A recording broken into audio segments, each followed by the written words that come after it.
RV slide out issues, having trouble getting the slide out to go all the way out or possibly come all the way in. Do you have a gap on your wall inside where you have cold air, hot air coming in? You want to try to fix that.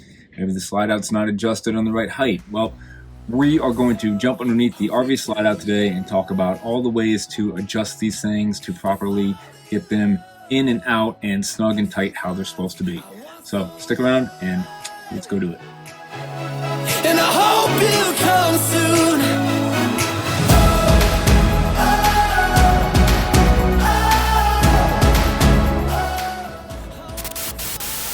Hey guys, welcome back to Why Wait. For those of you new to the channel, I'm Chris, and here I am underneath my slide out again. Sometimes I tell you what, sometimes it's just best to be out of sight, out of mind. You start creeping around these things and getting underneath there, you find a lot of things that sometimes you just wish you didn't find.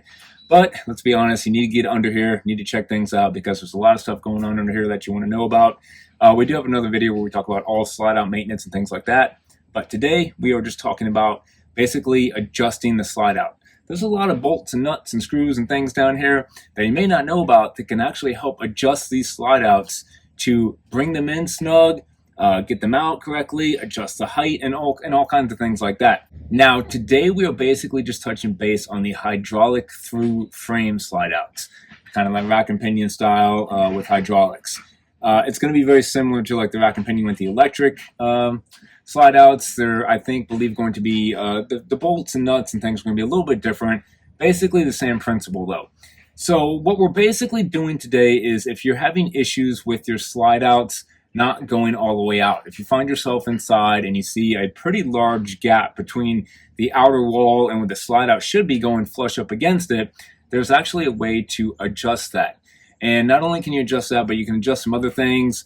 I haven't done those personally, but I'm just going to show you what everything down here will adjust if you want to go ahead and tackle that as well. Let's just make sure that, the first step, of course, your batteries are fully charged, batteries are good, you got power, everything along those lines are good. The hydraulic, you have plenty of hydraulic fluid in your reservoir and all of that good stuff. Okay guys, let's just go over some of the parts underneath here real quick so we can identify what we need to do to make some adjustments on our slide outs. And right here on the actuator arm, we have two nuts, and these are basically just jam nuts right here. And on the other side over here, I believe this is what we call a nylock nut. Now this nut on the very end on the outside is basically what you want to adjust if you're having issues with the slide out coming all the way in. When you go to retract your slide out and you bring it in, if it's not coming flush up against the camper and it's not sucking in good enough, that's the one you want to adjust. Now, if you're having issues inside, when the slide out is in the extended position and you're not getting a flush seal against the wall inside, you have too big of a gap, these are the two nuts you want to adjust, the two jam nuts right here. And we'll just go over that real quickly and show you how to move them. Now, this is something we did a while ago. I didn't film it when I did this project. I should have. We had a pretty good gap on this slide out, and I was trying to adjust it. And I came over here and realized that I had an issue. I didn't have basically any space. And you should always have some sort of space between all these nuts in this part right here. You guys should always have some space in here. Either side, you can have some space on this side, you can have some space on this side. It just depends, but you don't want to have everything all like locked up against this. There needs to be some free range of movement in here. So let's say we need to adjust this actuator arm because we need the slide out to go out further. We need this slide out to extend further because we have a gap inside. What you want to do is take these two jam nuts and you want to get them loose. You need 2 wrenches to get them loose, and go ahead and get those loose. And if you need the slide out to extend out further so it goes up against the wall, you need to adjust them and move them this way. If for some reason the slide out inside is up against the wall too tight, you'll want to go ahead and adjust these and move these back this way. And you're going to do these in small movements. You want to do this in small increments.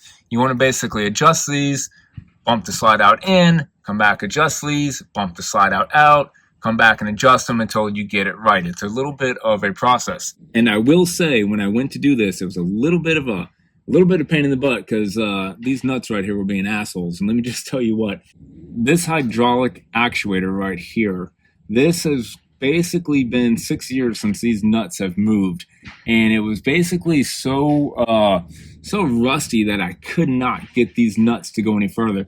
When I was trying to adjust these, you can see it's smooth now, but even as I go down the line now and I get to a certain point, I only go so far and they get extremely tight because the threads right here are just very dirty, very rusty. So just a quick tip, if you're going to do this, check out the threads on the actuator arm here. If they're looking rusty, extremely dirty, go ahead, get your wire brush or something and try to clean those up the best you can, because when it comes time to move these nuts, they should be spinning pretty easy and freely. I really had to crank on these things to get them to turn. I was using liquid wrench. I had a brass wire brush trying to clean everything up. So just a quick tip right there. And again, like I mentioned earlier, this is the nylock nut. This is basically going to keep the slide out from basically falling off. You don't want this to end up too far off here.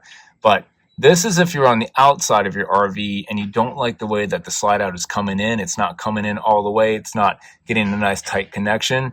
This is the one you'll want to adjust and play with that. But this was our problem here. These were the two that I needed to adjust. I needed to move them that way. I needed my slide out to come out just a little bit further to get flush up against the wall. And these were the two that I had to adjust. Guys, once you get them, adjusted, you just take 2 wrenches and obviously just tighten them up in opposite directions. You can almost do it by your hand right there. Just hand tighten that one this way. Now they're locked in place. And when you get your slide out where you like it, just go ahead and lock those down tight and you should be good to go. But again, you may have to do this in a few small increments, because when you go to basically put the slide out in, just bump it in just a hair. When you go to bump that slide out in, the hydraulic actuator right here is going to come this way. So basically this nut is going to move and it's going to come up against this. And when it does that, it's going to start going in. But what that's going to allow you to do is when it does go this way and come this way, it's going to give you some more room on this side if you need to adjust these. And then you want to bump it back out. And again, these 2 nuts will come this way till it's flush up against this. Then the slide out will go out. And you just sort of play with it a little bit. Bump it in, bump it out, come out back out here, adjust it, bump it in, bump it out to give yourself some room to play with until you get it all set up how you want it and you're good to go inside. And guys, just another quick tip: when you're down here, when you're under here, if you're going to do this project, make any adjustments, let's say you haven't moved the RV for a while, always go ahead and lube this stuff up real good. I've been using Bosch Shield T9 forever. I love that stuff. Not only is it lubed up, it's also an extreme rust and corrosion prohibitor. It's going to keep all that stuff from building up on there. So I'll do my whole frame, any basically moving parts, any steel under here, I'm going to coat it in Bosch Shield T9, just protect it from getting corrosion over the lifespan of the RV. So just another quick tip there. Now let's move on and show you some other adjustments you may need to do. There is only one actuator arm for this whole slide out, but there's obviously 2 rack and pinion arms that go back and forth. So what happens if you adjust this and this side is now looking good, but that side is not flush inside? You're still having some issues with that side and it needs to go out further. Well, let's go jump over there and show you what you need to adjust to fix that. So again, here's the arm with the drive mechanism attached to it. We know how to adjust that. It should hopefully adjust the whole slide out to get it nice and flush. If it doesn't, come over here. Here's the other arm. Now, as you can see, this arm, this idler arm, it has no drive assembly on it. So what you may have to do is come over here to this, to the adjustable head assembly, and you may have to loosen these bolts and then adjust it to even it up with the basically drive side, the other one. And you would basically just loosen up this bolt right here. And I haven't had to do this, but from what I understand, you're just going to have basically loosen this bolt up and you're going to have some play up here. And once you do that, you can basically just push on this, go on the outside of the slide out, and over here, basically push on it in or out till you get it lined up evenly, then tighten this back down, and then you'll be able to move this arm and sync it up. Now, I'm not going to get into this last adjustment today, but you can adjust the height as well if you need to move it up or down a little bit, supposedly. I'm just going to show you where those are at real quick. That's above my pay grade. I haven't done that yet. If I ever need to do it, I'll research it. Maybe I'll find a video if you are looking to do that. I'll find a video where they talk about that, and I'll put a link to that down below if I can find it, if you guys are interested in adjusting and need to fix the height of the slide out a little bit. But let me show you real quick where they're at. right here on the end of the arms, you can see these nuts and this down here, and this is what you're going to use to adjust the moving this up or down a little bit if you need to. I'm not even exactly too sure how to do it, but that's what those are for. If you're curious what all of this stuff is, and looks like you would use this to go ahead and lock that in right there after you adjust these where you need it to be. So again, I'll try to find a video link to put in the video description down below if you need to make that adjustment. Guys, I hope this helps you out. It's just a quick tip on how to adjust your slide outs to get them sucked in a little bit more, or to get it, back up against the RV a little bit more, depending on what you may be looking for. If you have any questions, comments, reach out down below, and I'll try to help you out as always. Guys, we'll see you next week.